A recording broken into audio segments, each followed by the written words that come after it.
Hey everyone, welcome back to the channel. If you're looking to move your Ethereum from Trust Wallet to Coinbase Wallet in 2025, you're in the right place.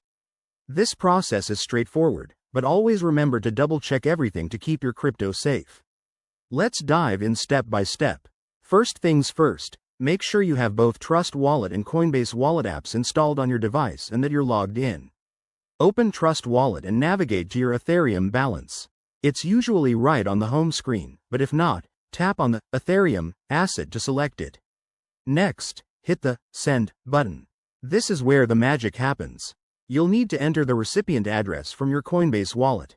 To get that, open your Coinbase Wallet app, go to your Ethereum wallet, and copy the address.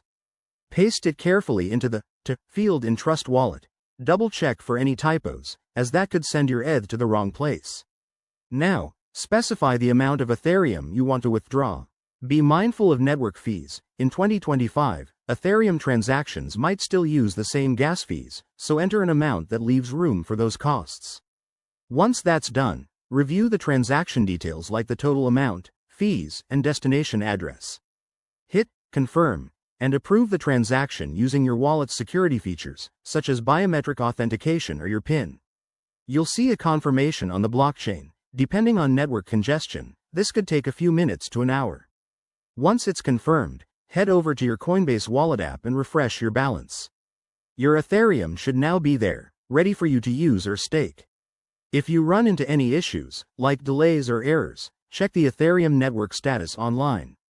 And there you have it. That's how you withdraw Ethereum from Trust Wallet to Coinbase Wallet in 2025.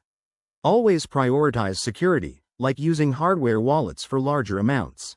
If this tutorial helped you, smash that like button and subscribe for more crypto guides. Drop your questions in the comments below. I'll see you in the next video.